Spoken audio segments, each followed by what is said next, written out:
میں آپ کے علاقے میں ابھی آ رہا تھا، میری اہلیہ کا فون آیا، بات ہونے لگی، پوچھ رہی تھی پہنچے نہیں پہنچے۔ اچانک جیسے ہی 12 بجا گھڑی میں تیز تیز پٹاخے کی آواز آنے لگی۔ میری اہلیہ کہنے لگی لگ رہا ہے کوئی بارات وارات آئی ہے، کوئی معاملہ ہے۔ میں نے کہا بارات وارات نہیں آئی ہے، 31 دسمبر کی رات ہے آج، ساری دنیا میں جشن منایا جا رہا ہے، نئے سال کا استقبال ہو رہا ہے۔ کیسے؟ شراب پی کر کے، آتش بازی کر کے، زنا کر کے، ننگی عورتوں کو نچا کر کے، ہوٹلوں میں عیاشی کر کے، یہ نیا سال کا جشن منایا جا رہا ہے۔ اور یہ نیا سال کا جشن صرف عیسائی نہیں منا رہا ہے، صرف کرسچن نہیں منا رہا ہے، صرف انگریز نہیں منا رہا ہے، یہ لا الہ الا اللہ اور محمد رسول اللہ پڑھنے والا بھی منا رہا ہے۔ ارے نادان، تیری زندگی کی دیوار سے ایک اور اینٹ گر گئی۔ تو 2024 میں 24 سال کا تھا، 2025 آیا تو 25 سال کا ہو گیا، تو اپنی موت سے ایک قدم اور قریب ہو گیا، تیری زندگی کی کتاب سے ایک پیج اور پھاڑ لیا گیا، تیری زندگی کی دیوار سے ایک اور اینٹ چھین لی گئی، اور تو سیلیبریٹ کر رہا ہے، تو شبھ کامنائیں دے رہا ہے، تو میسیجز کر رہا ہے۔ نئے سال کی رات میں میسج کام نہیں کرتا، آپ کو یاد ہوگا کمپنیوں کا میسج آ جاتا ہے کہ بھئی آج کی رات میسج کام نہیں کر رہا ہے۔ اتنا زیادہ لوگ ایس ایم ایس بھیج رہے ہیں، انٹرنیٹ کام کرنا بند کر دیتا ہے کبھی کبھی، اتنا رش ہو جاتا ہے انٹرنیٹ کے اوپر۔ واللیل اذا یسر، قسم ہے راتوں کی، رات اپنا سفر طے کر رہی ہے۔ یہی رات ہے کوئی ہوٹل میں ناچ رہا ہے اور آپ بگلا ڈانگی کے اس جلسے میں، اس پنڈال کے نیچے بیٹھ کر کے اللہ اور اس کے رسول کی باتوں کو سن رہے ہیں۔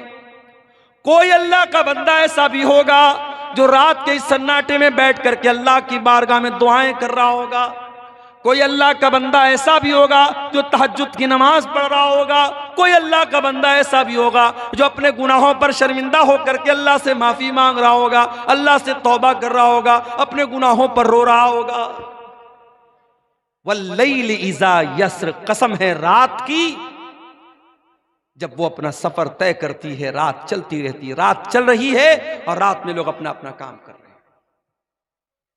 حل فی ذالک قسم لذی حجر، اے میرے بندو میں فجر کی قسم کھا رہا ہوں، میں 10 راتوں کی قسم کھا رہا ہوں، میں طاق اور جفت کی قسم کھا رہا ہوں، میں مختلف چیزوں کی قسم کھا رہا ہوں۔ حل فی ذالک قسم لذی حجر، کیا کسی عقل مند کو اس قسم کے اندر کوئی اہمیت نظر آتی ہے؟ کیا یہ قسم عقل مندوں کو دعوت فکر دے رہی ہے؟ کیا عقل مند لوگ غور کر رہے ہیں کہ اللہ قسم کیوں کھا رہا ہے؟ الم تر کیف فعل ربک بعاد، کیا تم نے نہیں دیکھا کہ اللہ تعالیٰ نے قوم عاد کے ساتھ کیا کیا؟ یہ قوم عاد کون سی قوم تھی؟ یہ لمبے تڑنگے لوگ ہوتے تھے، اونچی اونچی ہائٹ ہوتی تھی ان کی، پہاڑوں کو پر اپنا گھر بناتے تھے، اور بڑی طاقتور قوم تھی یہ۔ مارے طاقت کے کہا کرتے تھے من اشد منا قوہ، ہم سے زیادہ طاقتور کون ہے، ہم سے زیادہ شکتی شالی کون ہے، ہم سے زیادہ سپر پاور کون ہے؟ اللہ کہہ رہا ہے تم نے دیکھا نہیں ہم نے قوم عاد کے ساتھ کیا کیا؟ ارم ذات العماد، یہ بڑے بڑے لمبے پلر والے مکان بناتے تھے۔ التی لم یخلق مثلھا فی البلاد، اتنی طاقتور قوم پیدا نہیں کی گئی۔ التی لم یخلق مثلھا فی البلاد، ایسی قوم دنیا میں کبھی پیدا نہیں کی۔ وثمود الذین جابوا الصخر بالواد، کیا تم نے نہیں دیکھا کہ ہم نے قوم سمود کے ساتھ کیا کیا؟ جو قوم سمود پہاڑوں کو کاٹ کاٹ کر کے مکان بنایا کرتی تھی۔ وَفِرْعَوْنَ ذِي الْأَوْتَادِ، اور کیا تم نے نہیں دیکھا کہ فرعون کا کیا انجام ہوا؟ جو نہ ماننے والوں کو، جو فرعون کے آگے سجدہ نہیں کرتے تھے، جو فرعون کی بات نہیں مانتے تھے، ان کے ہاتھوں اور پیروں میں کیلے ٹھکوا کر کے ان کی جان لے لیتا تھا، ان کو مار ڈالتا تھا۔ یہ بڑی بڑی ظالم قومیں تھی، قوم عاد، قوم سمود اور فرعون۔ اللہ نے فرمایا الذین طغوا فی البلاد، یہ وہ لوگ تھے جنہوں نے اللہ کی دھرتی پر بہت فساد کیا، بہت گناہ کے کام کیے، بہت پاپ کیے، بہت اللہ کی نافرمانی کی. فَأَكْثَرُوا فِيهَا الْفَسَادَ، انہوں نے بہت زیادہ زمین کے اندر فساد مچایا. فَصَبَّ عَلَيْهِمْ رَبُّكَ سَوْطَ عَذَابٍ، اللہ نے ان کے اوپر اپنے عذاب کا کوڑا برسا دیا. آج اللہ کے عذاب کا کوڑا ہم پر برس رہا ہے میرے بھائی. ہم رو رہے ہیں، ہماری مسجدیں اے اللہ نشانے پر ہے ظالم، ہماری مسجدوں پر تالے لگنے کی نوبت آ رہی ہے، ہمیں ڈرایا جا رہا ہے. کل اللہ پوچھے گا قیامت کے دن، ارے تم مسجدوں کی کیا بات کرتا ہے میرے بندے؟ تیرے گاؤں کی مسجد میں مؤذن 5 ٹائم اذان دیتا رہا، تو 5 ٹائم اپنے اللہ کے گھر میں، اپنے محلے کی، اپنے گاؤں کی مسجد میں تو نماز پڑھنے نہیں جاتا تھا. تجھے کیا مسجد کا درد تھا؟ اللہ پوچھے گا تو ہم کیا جواب دیں گے؟ دلی کی جامع مسجد میں ابھی ایک فیس بک پر ایک ریل آئی، ایک غیر مسلم لڑکا ایک مسلمان، حالانکہ لڑکا لڑکی دونوں غیر مسلم تھے، مگر انہوں نے ایکٹنگ کی، ایک ریل بنائی جس میں یہ دکھایا گیا کہ ایک غیر مسلم لڑکے کو مسلمان لڑکی سے پیار ہو گیا. آج کل یہ بھی چل رہا ہے نا، مسلمان لڑکیوں کو پھنسانے کے لیے اس طریقے کی مووی بنائی جا رہی ہے اور ریلز بنائی جا رہی ہے تاکہ مسلمان لڑکیاں اٹریکٹ ہو جائیں ان سب چیزوں پر. جامع مسجد دلی کے اندر وہ ویڈیو وائرل ہوا ہے انٹرنیٹ کے اوپر کہ باقاعدہ ایک بیہودہ قسم کا ویڈیو بنایا جا رہا ہے اور وہ بھی مسجد کے اندر. دلی کی کچھ مسجدیں تو ایسی ہیں جو کھنڈر بن گئی ہیں، کسی زمانے میں مسجد تھی اب کھنڈر بن گئی ہے اور وہ لور پوائنٹ بن گیا ہے. لڑکا لڑکی وہاں جا کر کے ملتے جلتے ہیں اور پیار محبت کی اور عشق و عاشقی کی باتیں کرتے ہیں. اللہ پوچھے گا قیامت کے دن کہ کیا مسجدیں اس مقصد کے لیے تھی، عیاشی کا اڈا بنانے کے لیے، پکنک اسپاٹ بنانے کے لیے؟ تو نے اپنے محلے اور گاؤں کی مسجدوں کی فکر نہیں کی، اور تیرے ملک میں کتنی مسجدیں ایسی تھی جن کو تو نماز سے آباد کر سکتا تھا، تو نے نہیں کیا. تو کیا رونا روتا ہے مسجدوں کا؟ فَصَبَّ عَلَيْهِمْ رَبُّكَ سَوْطَ عَذَابٍ، اللہ کہہ رہا ہے کہ تمہارے رب کے عذاب کا کوڑا ان قوموں کے اوپر برسا ہے جنہوں نے اللہ کی نافرمانی کی. اگر قوم عاد نے اللہ کی نافرمانی کی، قوم سمود نے اللہ کی نافرمانی کی، فرعون نے اللہ کی نافرمانی کی اور ان کے اوپر اللہ کا عذاب آیا، تو ہم کوئی دودھ کے دھولے نہیں ہیں، ہم پر بھی اللہ کا عذاب آئے گا اگر ہم نے گناہ کو دعوت دی. میرے پیارے ساتھی، ماشاءاللہ حاجی صاحب چہرے پر بھرپور داڑھی بھی رکھے ہوئے ہیں، ماتھے پر سجدے کا نشان بھی ہے، 5 ٹائم کے نمازی بھی ہیں. حاجی صاحب سے پوچھو، حاجی صاحب آپ کے والد کا انتقال ہوا، والد پراپرٹی میں کیا چھوڑ کے گئے؟ حاجی صاحب نے کہا ہمارے والد اپنی پراپرٹی میں زمین چھوڑ کے گئے، کھیت چھوڑ کے گئے، مکان چھوڑ کے گئے، روپیہ پیسہ چھوڑ کے گئے. حاجی صاحب آپ کے کتنے بھائی بہن ہیں؟ ہم لوگ 2 بھائی ہیں 3 بہنیں ہیں. حاجی صاحب آپ نے اپنی بہنوں کو اپنے باپ کی وراثت میں، اپنے باپ کی پراپرٹی میں، اپنے باپ کے ترکے میں سے حصہ دیا؟ حاجی صاحب کا منہ بند، نہیں، بہن کو تو نہیں دیا. بھائی کے ساتھ بٹوارا کر لیا، بہن کو نہیں دیا. بہن کو کیا دیا؟ بہن کو عزت دے رہے ہیں، ہر سال بہن کو بلاتے ہیں، بہن کو دعوت کھلاتے ہیں، بہن کو تھوڑا بہت اس کا خیال رکھتے ہیں. باپ کی وراثت میں ہم نے بہن کو حق نہیں دیا. حاجی صاحب آپ کون سے مسلک کو مانتے ہیں؟ الحمدللہ پکا اہل حدیث ہوں. حاجی صاحب ہاتھ کہاں باندھتے؟ سینے پر باندھتا ہوں. آمین آہستہ بولتے ہیں کہ زور سے؟ بالکل زور سے بولتا ہوں. حاجی صاحب نماز میں کھڑے ہوتے تو پیر سے پیر ملاتے کہ نہیں ملاتے؟ بالکل ملاتا ہوں، میں اہل حدیث ہوں، پکا اہل حدیث ہوں. حاجی صاحب نماز میں اہل حدیث ہے، حاجی صاحب داڑھی کے معاملے میں اہل حدیث ہیں، حاجی صاحب نماز کے معاملے میں اہل حدیث ہیں. لیکن بہن اور بیٹی کا حق دینے کی بات آئی تو حاجی صاحب وہی کرتے ہیں جو سماج میں ہوتا چلا ہے. میرے پیارے ساتھیوں، اللہ تعالیٰ نے باقاعدہ ایک سسٹم بنایا ہے کہ کسی کے مرنے کے بعد اس کی پراپرٹی میں، اس کی زمین میں، اس کی جائیداد میں کون کون وارث ہوگا، اور شریعت نے باقاعدہ اس کا قانون بنایا ہے جس کو اسلام کا نظام میراث کہتے ہیں، اسلام کا قانون وراثت کہتے ہیں۔ اگر آپ کو اس کو جاننا ہے تو قرآن کی سورہ نساء کی جا کر کے تلاوت کر لیجئے۔ سورہ نساء کی صرف 3 آیتوں میں اللہ تعالیٰ نے پورا اسلام کا سسٹم آف انہیریٹنس، وراثت کا جو قانون ہے اللہ نے بیان کیا۔ اور اللہ تعالیٰ نے جب وراثت کا قانون بیان کیا تو کیا فرمایا؟ تلک حدود اللہ ومن یطع اللہ ورسولہ یدخلہ جنات تجری من تحتها الانہار خالدین فیہا وذالک الفوز العظیم۔ اے میرے بندو، یہ وراثت کا قانون جو میں نے بیان کر دیا، یہ میرا بنایا ہوا قانون ہے، یہ میرا بنایا ہوا سسٹم ہے، اور جو اس کو مانے گا وہ جنت میں جائے گا۔ وَمَن يَعْصِ اللَّهَ وَرَسُولَهُ وَيَتَعَدَّ حُدُودَهُ يُدْخِلْهُ نَارًا خَالِدًا فِيهَا وَلَهُ عَذَابٌ مُهِينٌ۔ اور جو اللہ کے قانون کو نہیں مانے گا، جو منمانی کرے گا، جو اللہ کی نافرمانی کرے گا، رسول کی نافرمانی کرے گا، اس کو جہنم کا دردناک عذاب ملے گا۔ حاجی صاحب، آپ کا حج برباد ہو جائے گا، آپ کا عمرہ برباد ہو جائے گا، آپ کی نمازیں آپ کے منہ پر مار دی جائیں گی، آپ کی عبادتیں برباد ہو جائیں گی۔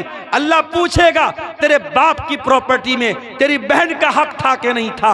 میں نے قرآن میں بتایا تھا کہ نہیں بتایا تھا؟ میرے نبی نے حدیثوں میں بتایا تھا کہ نہیں بتایا تھا؟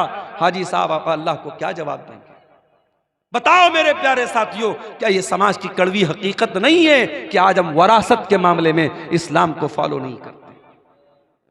وراثت کے معاملے میں ہم سماج کو فالو کرتے ہیں۔ بہن کی شادی ہے، ہم جہیز دیتے ہیں جبکہ جہیز کا ثبوت نہیں ہے۔ بیٹی کی شادی ہم جہیز دیتے ہیں جبکہ جہیز کا ثبوت نہیں ہے۔ اور جب وراثت کی بات آتی ہے تو ہم کہتے ہیں ارے ہم نے تو لڑکی کی شادی میں اتنا جہیز دیا تھا۔ جہیز جو کہ غلط چیز ہے، اس کو بنیاد بنا کر کے اسلام کا جو وراثت کا قانون ہے اس کی ہم مخالفت کرتے ہیں۔ میرے پیارے ساتھیوں، یہ دور جاہلیت کا طریقہ تھا۔ جب وہاں باپ مرتا تھا تو جو چھوٹا بچہ ہوتا تھا، جو یتیم بچہ ہوتا تھا، جو چھوٹے بھائی ہوتے تھے، ان کو زمین جائیداد میں کوئی حق نہیں ملتا تھا۔ جو بڑے لوگ ہوتے تھے، جو پاورفل ہوتے تھے، وہ زمین جائیداد پر قبضہ کر لیتے تھے۔ اسلام کا قانون تو اتنا سخت ہے، اگر مرنے والے کا کوئی بچہ اس کی بیوی کے پیٹ میں پل رہا ہے، مرنے والے کا جب انتقال ہوا، ایک لڑکا 60 سال کا تھا، اس کا ایک لڑکا 40 سال کا تھا، اس کا ایک لڑکا 30 سال کا تھا، اس کا ایک لڑکا بھی اس کی بیوی کے پیٹ میں ہے۔ میں مثال دے رہا ہوں ایک، شریعت کیا کہتی ہے؟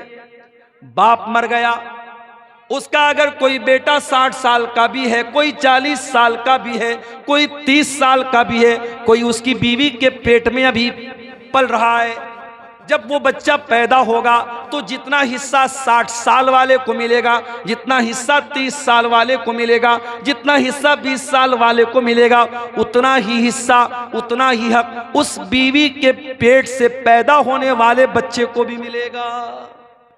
یہ ہے اللہ کا بنایا ہوا قانون، یہ اللہ کا بنایا ہوا نظام ہے۔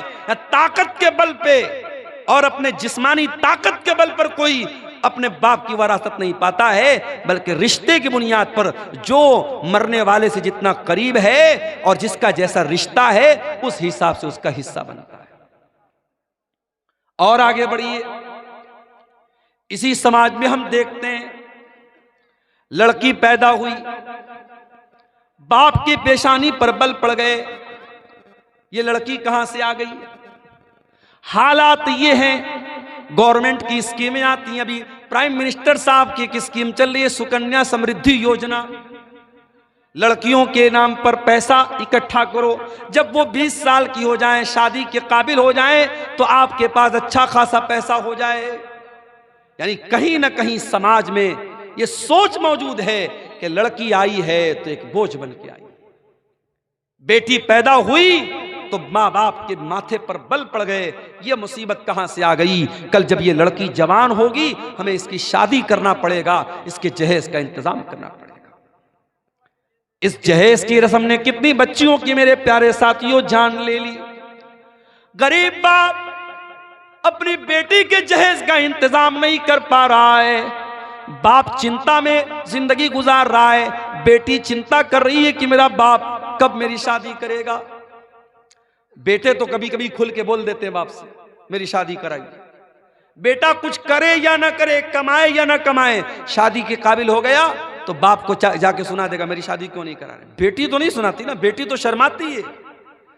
بیٹی 25 سال کی ہو گئی، 30 سال کی ہو گئی، 35 سال کی ہو گئی، اب تو رشتے ناتے آنے بھی بند ہو گئے۔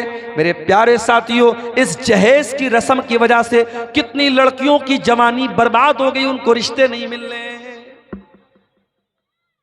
اور ایک بات بولوں آپ سے، اگر آپ جہیز کو روکنا چاہتے ہیں تو آپ صرف لڑکی والوں کو لڑکے والوں سے کے کہنے سے یہ کام نہیں چلے گا کہ آپ جہیز مت لیجیے، لڑکی والوں کی بھی ذمہ داری ہے کہ وہ دینداری دیکھ کر کے شادی کریں۔ اگر لڑکے والے لالچ کر رہے ہیں کہ ہم ایسی لڑکی کیا شادی کریں جہاں سے جہیز زیادہ ملے گا، تو معاف کرنا، لڑکی والے بھی لالچی ہوتے ہیں اور وہ تلاش کرتے ہیں ایسا رشتہ جہاں داماد بہت پیسے والا یا سرکاری نوکری والا یا بہت بڑا بزنس مین مل جائے۔ اگر کوئی مڈل کلاس کا لڑکا ہے، کوئی معمولی کمانے والا لڑکا ہے، اس لڑکے کے ساتھ کوئی جلدی اپنا رشتہ کرنا نہیں چاہتا ہے۔ تالی دونوں ہاتھ سے بجتی ہے میرے پیارے ساتھیوں۔ جہیز کی اس گندی رسم کے لیے صرف لڑکے والے دوشی نہیں ہیں، لڑکی والے بھی دوشی ہیں۔ اگر لڑکے والے موٹی رقم جہیز کے نام پر موٹی رقم تلاش کر رہے ہیں تو لڑکی والے بھی اسی حساب سے داماد تلاش کر رہے ہیں۔ اللہ کے پیارے نبی نے کیا فرمایا؟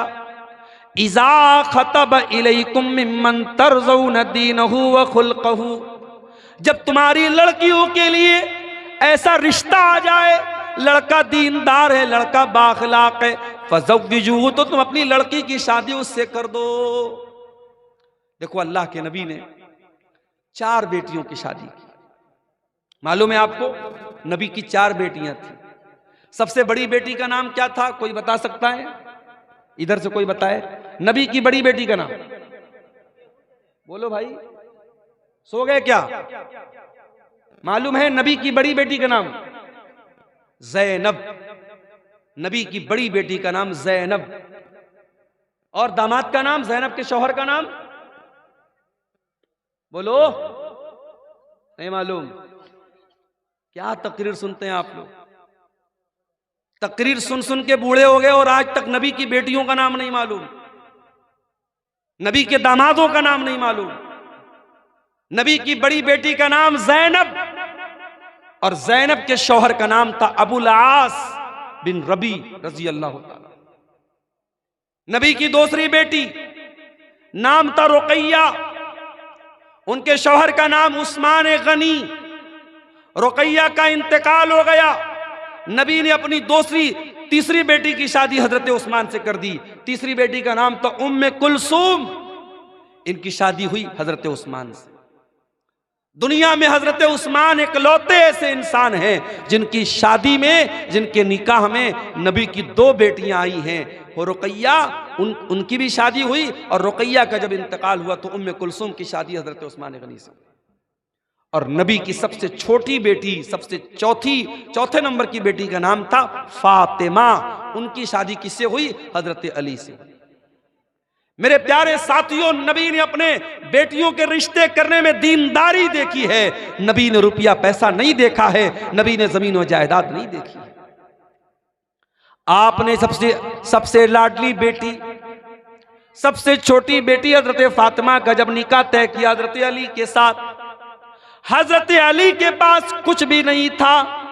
آپ نے علی سے پوچھا کہ علی تمہارے پاس کیا ہے؟ کہا اللہ کے نبی میرے پاس ایک گھوڑا ہے، ایک زرہ ہے۔ آپ نے کہا کہ گھوڑا اپنے پاس رکھو، زرہ بیچ دو۔ زرہ بولتے تھے لوہے کی ایک ڈریس ہوتی تھی جو جنگ کے میدان میں لوگ پہنتے تھے۔ اللہ کے نبی کے حکم سے حضرت علی نے وہ اپنی زرہ بیچ دی، جس کو عثمان غنی نے 380 درہم میں خریدا، اور اسی پیسے سے اللہ کے نبی نے حضرت علی سے کہا کہ مہر کا انتظام کرو، کیونکہ حضرت علی اللہ کے نبی کے داماد بھی تھے، اور حضرت علی کس کے بیٹے تھے؟ ابو طالب کے بیٹے تھے، اور ابو طالب کون تھے؟ نبی کے چچا تھے۔ تو نبی نے اپنے چچا کے انتقال کے بعد حضرت علی کو اپنی پرورش میں لے لیا تھا، تو حضرت علی کے گارجین بھی اللہ کے نبی تھے، تو اس لیے آپ حضرت علی کے باپ کی حیثیت سے بھی یہ شادی کرا رہے تھے۔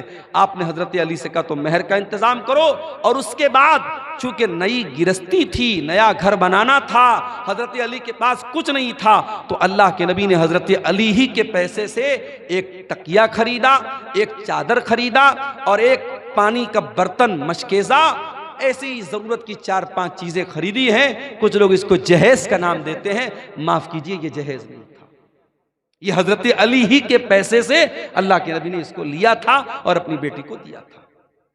نبی نے رشتے میں کیا دیکھا؟ دینداری دیکھی ہے میرے پیارے ساتھی۔ واللہ آج میرے پاس ایسے نوجوانوں کے بھی فون آتے ہیں جو بڑے درد کے ساتھ اور بڑی تکلیف کے ساتھ کہتے ہیں کہ مولانا آج ہماری شادیاں نہیں ہو رہی ہیں، اچھے رشتے نہیں مل رہے ہیں، کیونکہ ہمارے رشتے اس لیے ریجیکٹ ہو رہے ہیں کیونکہ لڑکی والوں کو لکھپتی اور کروڑ پتی رشتے چاہیے، اعلیٰ شاندار مکان چاہیے، سرکاری نوکری چاہیے۔ ہم دیندار ہیں، ہم نمازی ہیں، ہم بااخلاق ہیں، ہم تقوی کے راستے پہ چل رہے ہیں، مگر ہمیں کوئی باپ اپنی بیٹی دینے کو تیار نہیں ہے۔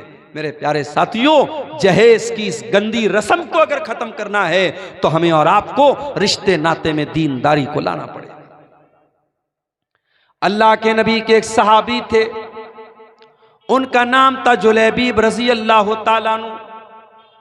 جلیبیب بڑے ہنسی مذاق کرنے والے صحابی تھے، وہ اللہ کے نبی کے پاس آتے تھے، ہنسی مذاق کرتے تھے، اللہ کے نبی کو ہنسایا کرتے تھے۔ جلیبیب رضی اللہ تعالیٰ عنہ کے چہرے پر چیچک کے کچھ داغ بھی تھے، ان کے چہرے پر کئی داغ تھے، وہ زیادہ خوبصورت بھی نہیں تھے، کالے کلوٹے تھے۔ ایک مرتبہ اللہ کے پیارے نبی نے حضرت جلیبیب سے پوچھا کہ اے جلیبیب کیا تمہاری شادی ہو گئی ہے؟ جلیبیب نے کہا نہیں اے اللہ کے نبی میری شادی تو نہیں ہوئی ہے۔ آپ نے کہا کیوں شادی کیوں نہیں کر رہے ہو؟ کہا اے اللہ کے نبی میں غریب آدمی ہوں، میرے چہرے پر چیچک کے داغ بھی نکلے ہوئے ہیں، میں کالا کلوٹا بھی ہوں، مجھے اچھا رشتہ نہیں ملے گا، اس لیے میں شادی نہیں کر پا رہا ہوں۔ آپ نے کہا کوئی بات نہیں، ہم تمہیں ایک اچھا رشتہ دلائیں گے، ہم تمہاری شادی کریں گے۔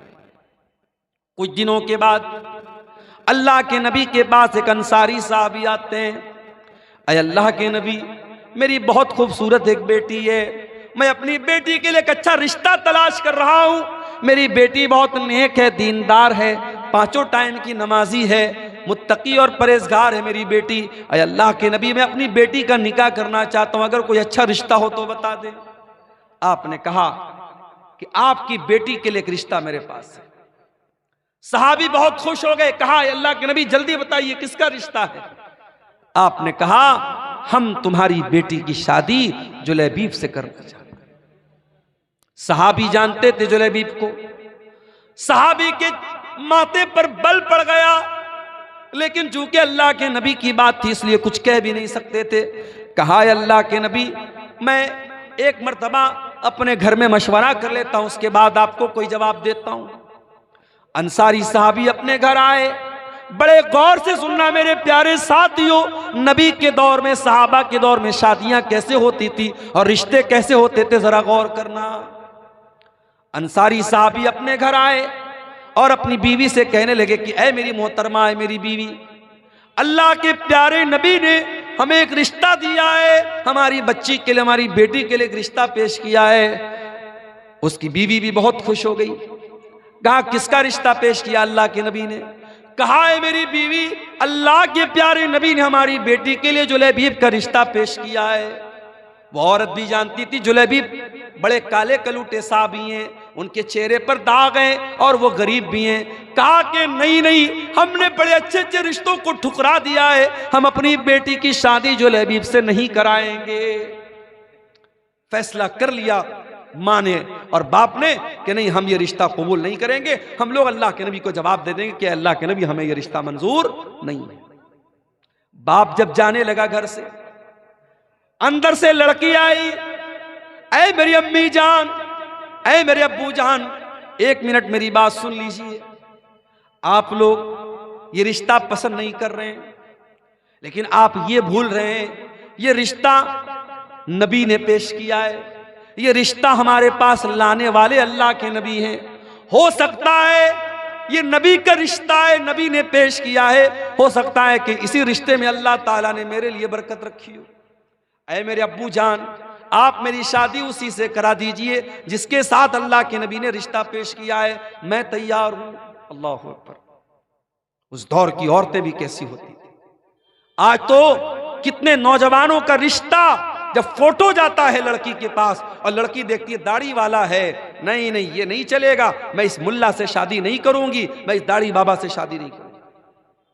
کتنی لڑکیاں ہیں جو ضد کر کے اپنے شوہر کی داڑھی کو چھوٹا کروا دیتی، کتنی عورتیں ہیں جن کے نخروں کی وجہ سے شوہر حرام کام کر لیتا ہے۔ میرے پیاری ماں اور بہنوں، نبی کے دور کی عورتیں کیسی تھیں؟ صحابی کی بیٹی کہہ رہی ہے کہ اے ابا جان، اگر نبی نے یہ رشتہ پیش کیا ہے میں شادی کرنے کو تیار ہوں۔ صحابی اللہ کے نبی کے پاس آتے ہیں اور پوری بات بتا دیتے ہیں، اے اللہ کے نبی، مجھے اور میری بیوی کو تو یہ رشتہ پسند نہیں آیا تھا اور ہم تو نہ کرنے والے تھے، مگر میری بیٹی نے کہا کہ اگر یہ رشتہ اللہ کے نبی نے پیش کیا ہے تو مجھے یہ رشتہ منظور ہے اور میری بیٹی شادی کرنے کو تیار ہے۔ اے اللہ کے نبی، میں تیار ہوں آپ شادی کے لیے، آپ شادی کی تیاری کیجئے۔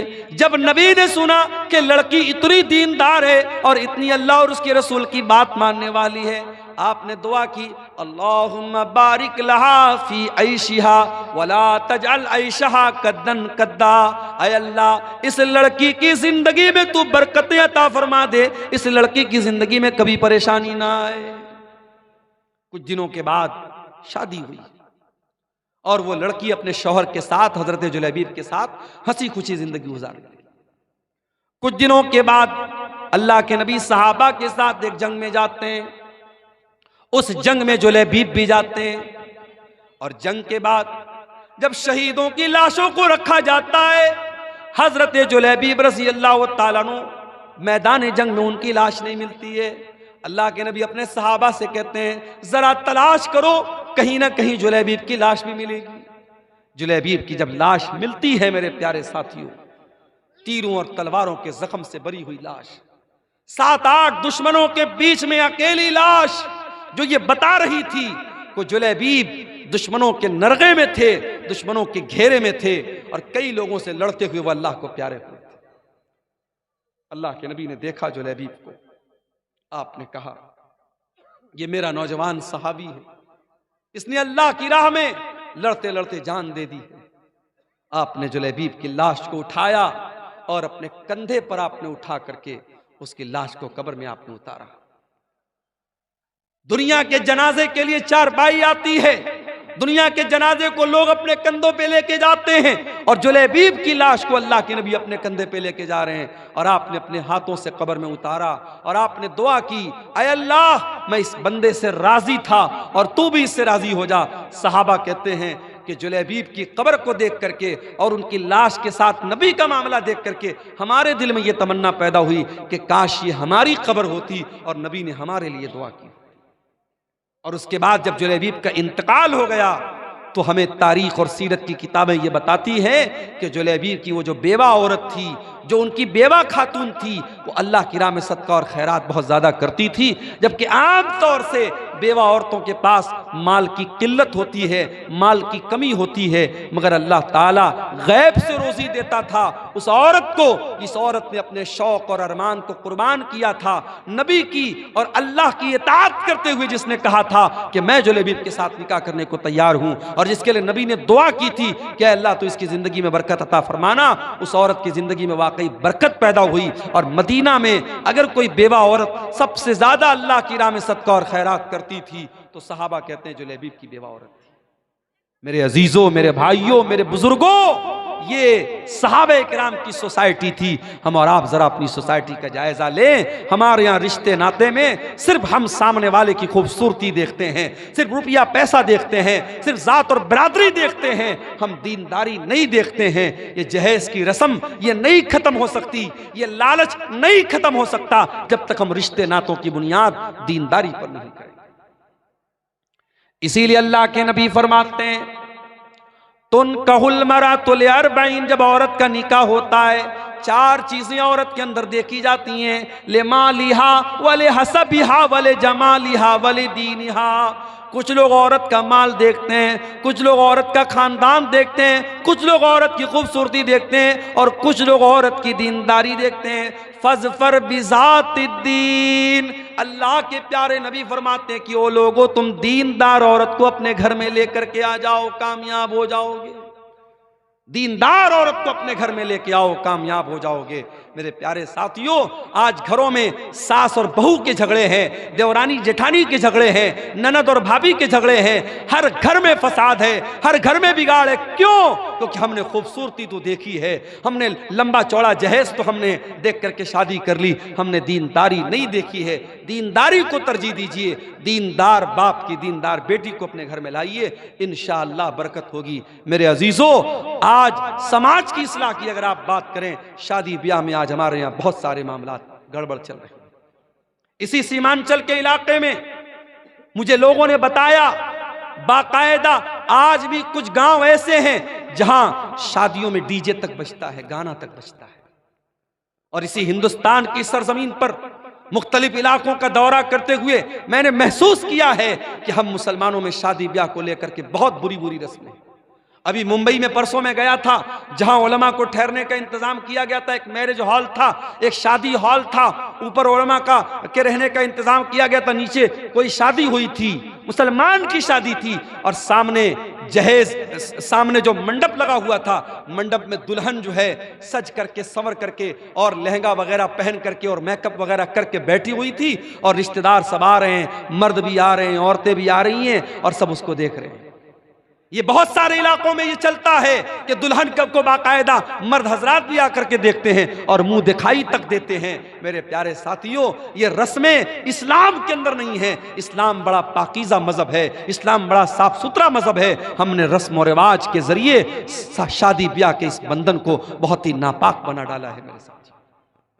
اور فضول خرچی اللہ کی پناہ ہے۔ فضول خرچی تو اس قدر ہو رہی ہے شادی کے موقع پر جس کی کوئی حد نہیں ہے۔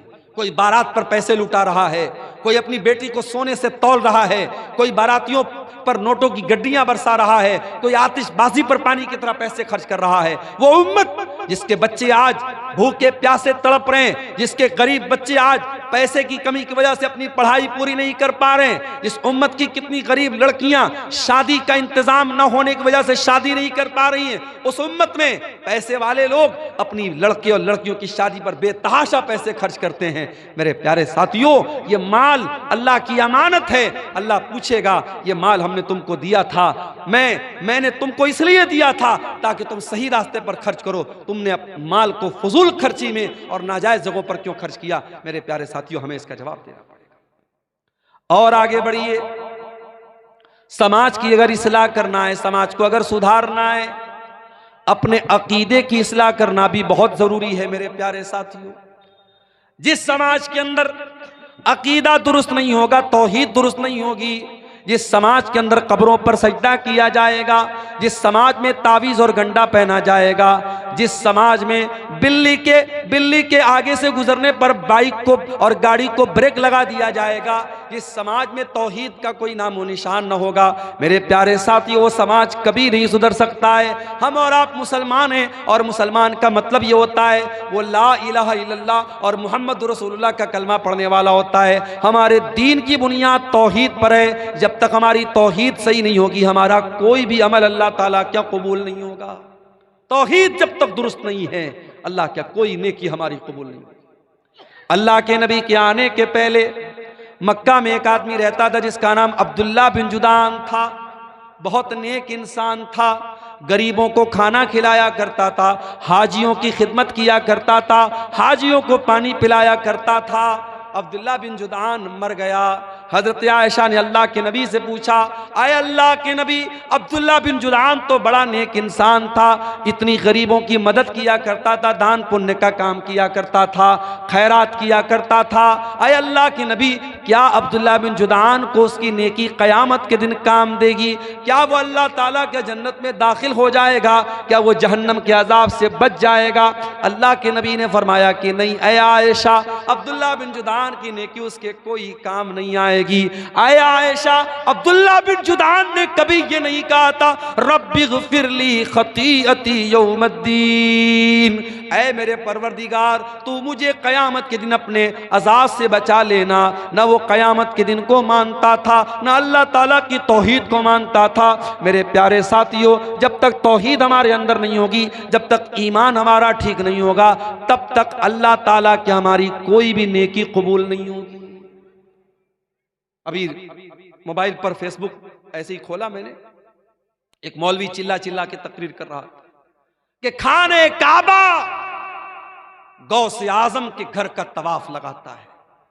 غوث اعظم کس کو بولتے ہیں؟ حضرت شیخ عبد القادر جیلانی رحمۃ اللہ علیہ کو غوث اعظم بولتے ہیں۔ غوث مانے مددگار، اعظم مانے سب سے بڑا، غوث اعظم مانے سب سے بڑا مددگار۔ یعنی آج مسلمان اللہ کو نہیں، کسی ولی کو اور کسی نیک بندے کو کہہ رہا ہے کہ وہ غوث اعظم ہے، اور مسلمان کا یہ عقیدہ ہے کہ اللہ کا گھر خانہ کعبہ، جس کا ساری دنیا کے مسلمان جا کر کے طواف کرتے ہیں، خانہ کعبہ شیخ عبد القادر جیلانی کے گھر کا طواف کرتا ہے۔ میرے پیارے ساتھیوں، یہ عقیدہ مسلمان رکھ رہا ہے اور مسلمان کا مولوی بیان کر رہا ہے، اور یہی وہ عقیدہ تھا جس کے بارے میں مولانا الطاف حسین حالی نے کہا تھا کہ کرے غیر گربت کی پوجا تو کافر، کواکب میں مانے کرشمہ تو کافر، جھکے آگ پر بیر سجدہ تو کافر، جو ٹھہرائے بیٹا خدا کا تو کافر، مگر مومنوں پر کشادہ ہیں راہیں،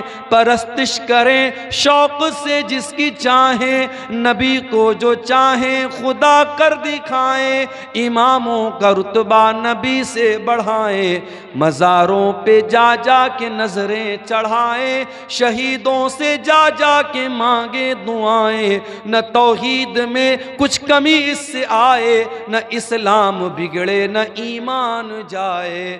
آج کہیں مسلمان محرم پر تعزیہ نکال رہا ہے، آج کہیں مسلمان 12 ربیع الاول کو ڈی جے بجا بجا کے جلوس نکال رہا ہے، کہیں پیڑ کے اوپر جا کر کے دھاگا باندھ کر کے اپنی بگڑی بنا رہا ہے، کہیں حاجی علی کی درگاہ پہ جا کے اپنا سر جھکا رہا ہے، کہیں اجمیر میں جا کے چادر چڑھا رہا ہے۔ او میرے پیارے بھائیوں، اپنے عقیدے کی، اپنی توحید کی حفاظت کرنا۔ اس پیشانی کو اللہ تعالیٰ نے صرف اپنے آگے جھکنے کے لیے بنایا ہے، اس پیشانی کو صرف اللہ کے در پہ جھکانا۔ مدد مانگنا تو اللہ سے مدد مانگنا، بگڑی بنانے والا سمجھنا تو اللہ کو سمجھنا۔ میرے پیارے ساتھیوں، آج کسی گاؤں دیہات میں چلے جاؤ، نیپال بارڈر پر چلے جاؤ، موبائل آپ کے پاس موجود ہے لیکن نیٹ ورک کام نہیں کرتا ہے۔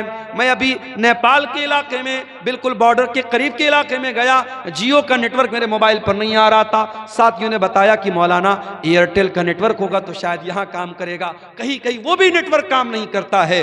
دنیا کے بعض علاقے ایسے ہیں وہاں آپ کے نیٹ ورک کام نہیں کریں گے، وہاں سارے نیٹ ورک جام ہو جائیں گے، وہاں حکومتوں نے جیمر لگا دیا ہے۔ میرے پیارے ساتھیوں، دنیا کے بہت سارے ایسے مقامات ہیں جہاں آپ کے موبائل کا نیٹ ورک کام نہیں کرے گا، مگر میرے اللہ کا نیٹ ورک تو ہر جگہ کام کرتا ہے۔ اللہ قرآن میں کہتا ہے امن یجیب المضطر اذا دعاہ ویکشف السوء، اے میرے بندو میرے آگے تم ہاتھ پھیلاؤ، مجھ سے مانگو، میرے سامنے اپنے ہاتھوں کو پھیلاؤ، میں ضرور تمہاری دعاؤں کو سنوں گا۔ اللہ کے سوا کون ہے جو مصیبت میں پھنسے ہوئے لوگوں کی مدد کرتا ہے؟ کون ہے جو ان کو مصیبتوں سے نکالتا ہے؟ حضرت یونس علیہ السلام کو دیکھو، وہ مچھلی کے پیٹ میں پہنچے جہاں دنیا کا کوئی نیٹ ورک نہیں پہنچ سکتا، مچھلی کے پیٹ میں پہنچے جہاں تین اندھیرے ہیں، سمندر کے پانی کا بھی اندھیرا ہے، مچھلی کے پیٹ کا بھی اندھیرا ہے اور رات کا بھی اندھیرا ہے۔ تین اندھیروں میں حضرت یونس نے اللہ کو پکارا، فنادا فی الظلمات اللہ الہ الا انت سبحانک انی کنت من الظالمین۔ المؤمنین۔ حضرت یونس علیہ السلام نے مچھلی کے پیٹ میں اللہ کو پکارا، کہا اے اللہ تیرے سوا میرا کوئی معبود نہیں ہے، کوئی مشکل کشا نہیں ہے، اے اللہ اس مچھلی کے پیٹ میں اگر میری فریاد کو سن سکتا ہے تو تو سن سکتا ہے۔ فنادا فی الظلمات، انہوں نے تین اندھیروں میں پکارا، لا الہ الا انت، اے اللہ تیرے سوا میرا کوئی معبود نہیں ہے، سبحانک تو پاک ہے، انی کنت من الظالمین، اے اللہ میں ظالم ہوں۔ قرآن کہتا ہے فاستجبنا لہ ونجیناہ من الغم، ہم نے یونس کی دعا کو سن لیا اور ہم نے یونس کو غم سے نکال دیا۔ اور اے مومنو اگر تم بھی اللہ سے اسی اخلاص کے ساتھ، اسی توحید کے ساتھ دعا کرو گے، وَكَذَلِكَ نُنْجِي الْمُؤْمِنِينَ، ہم تمہاری دعا کو بھی سنیں گے۔ میرے پیارے ساتھیوں، اخلاص اپنے اندر پیدا کرو، توحید اپنے اندر پیدا کرو۔ آج مسلمان اس توحید سے دور ہے، آج بزرگوں کی قبروں پر مسلمان سر جھکا رہا ہے، آج مزاروں اور قبروں پر عورتیں جا کر کے اپنے ایمان اور اپنی عصمت کا سودا کر رہی ہیں۔ وہ میری پیاری ماں بہنوں، ہمیشہ اپنی توحید کی حفاظت کرنا، مر جانا، کٹ جانا، جل جانا، اپنی توحید سے کبھی کوئی سمجھوتا نہ کرنا، اللہ کے سوا کسی اور کے آگے کبھی ہاتھ نہ پھیلانا، اللہ کے سوا کسی اور کی بڑائی کبھی نہ بیان کرنا، اپنے ایمان اور توحید پر قائم رہنا، اس کے بغیر آپ سماج کی اصلاح نہیں کر سکتے۔ اور آگے بڑھیے، سماج کی اصلاح کرنا ہے ہمیں، اور آپ کو ایک کام اور بھی کرنا پڑے گا۔ مسلمان نوجوان آج پیسہ کمانے کی اندھی دوڑ میں بھاگ رہا ہے، کوئی جوا کے ذریعے پیسہ کما رہا ہے، کوئی سٹے بازی کے ذریعے پیسہ کما رہا ہے، کوئی بیاج کے ذریعے پیسہ کما رہا ہے۔ اسی بہار کے بعض علاقوں میں مجھے لوگوں نے بتایا کہ جن مسلمانوں کے پاس ڈھیر سارا پیسہ ہے وہ اپنے ہی مسلمان بھائی کو بیاج پر قرضہ دے رہے ہیں۔ اے مسلمان، تجھے معلوم نہیں کہ تیری شریعت میں اس بیاج کو کتنا بڑا گناہ قرار دیا گیا ہے۔ اللہ کے نبی نے فرمایا کہ سود کے بیاج کے 70 سے زیادہ دروازے ہیں، جس میں سب سے ہلکا دروازہ یہ ہے، سب سے ہلکا درجہ یہ ہے این کی ہر رجل امہ، کہ انسان اپنی سگی ماں کے ساتھ زنا کرے۔ اپنی سگی ماں کے ساتھ زنا کرنا جتنا بڑا پاپ ہے، جتنا بڑا گناہ ہے، اس سے بھی بڑا گناہ بیاج کی رقم کھانا ہے۔ اسلام میں بیاج کے لیے کوئی جگہ نہیں ہے، اور آج مسلمان بیاج کھا رہا ہے۔ کوئی بینک سے ملنے والا انٹرسٹ کھا رہا ہے، کوئی ایف ڈی کرا کے کھا رہا ہے، کوئی اپنے ہی مسلمان بھائی کو بیاج پر قرضہ دے کے بیاج کھا رہا ہے۔ میرے پیارے ساتھیوں، یہ بیاج کی رقم تیرے گھر میں آئے گی، تیری نیکیوں کو برباد کر دے گی، تیرے گھر کے چین کو برباد کر دے گی، تیرے سکون کو برباد کر دے گی۔ اللہ کے نبی فرماتے ہیں، او لوگو کان کھول کر کے سن لو، جس جسم کی پرورش حرام کمائی سے ہو جائے، فالنار اولا بہی، وہ جسم جہنم کی آگ میں ڈالا جائے گا۔ اللہ کے نبی فرماتے ہیں ان اللہ طیب لا یقبل الا طیبا، اللہ پاک ہے اور پاک چیزوں کو قبول کرتا ہے، اللہ ناپاک چیزوں کو قبول نہیں کرتا ہے۔ پھر اللہ کے نبی فرماتے ہیں او لوگو، اللہ قرآن میں ایمان والوں کو بھی یہی حکم دیتا ہے، یا ایھا الذین آمنوا کلوا مما فی الارض حلالا طیبا، اے ایمان والو زمین کے اندر جو حلال چیزیں وہ کھایا کرو۔ اور اللہ اپنے رسولوں سے کہتا ہے یا ایھا الرسل کلوا من الطیبات واعملوا صالحا، اے میرے پیغمبرو، اے میرے رسولو، پاک چیزوں کو کھایا کرو، حلال چیزوں کو کھایا کرو۔ رسولوں کو بھی اللہ نے حلال کھانے کا حکم دیا، اور ایمان والوں کو بھی اللہ نے حلال کھانے کا حکم دیا۔ اور آگے اللہ کے نبی فرماتے ہیں ایک آدمی بہت لمبا سفر کر کے آتا ہے، اس کے بال میلے کچیلے ہو جاتے ہیں، اس کے کپڑے گندے ہو جاتے ہیں، اور وہ ہاتھوں کو اٹھا اٹھا کے دعا کرتا ہے اور کہتا ہے کہ اے میرے رب، اے میرے رب، لیکن اس کا کھانا حرام کمائی کا، اس کا پانی حرام کمائی کا، اس کا لباس حرام کمائی کا، اس کی پرورش حرام کمائی کی، فَأَنَّا يُسْتَجَابُ لِذَلِكَ، اللہ کے نبی فرماتے ہیں اس انسان کی دعا کہاں سے قبول ہوگی؟ او میرے پیارے ساتھیوں، آج ہر جلسے میں دعا ہو رہی ہے، ہر پروگرام میں دعا ہو رہی ہے، پھر بھی ظالم کے ظلم نہیں رک رہا ہے، پھر بھی ہماری جان و مال پر حملے ہو رہے ہیں، ہماری مسجدوں پر حملے ہو رہے ہیں۔ کہیں ایسا تو نہیں کہ ہماری حرام خوری کی وجہ سے ہماری دعائیں قبول نہیں ہو رہی ہیں؟ او لوگو، اپنی کمائیوں کو حلال کر لو، جب تک کمائی حلال نہ ہوگی تب تک اللہ تعالیٰ دعاؤں کو قبول نہیں کرے گا۔ سود کھا رہا ہے مسلمان،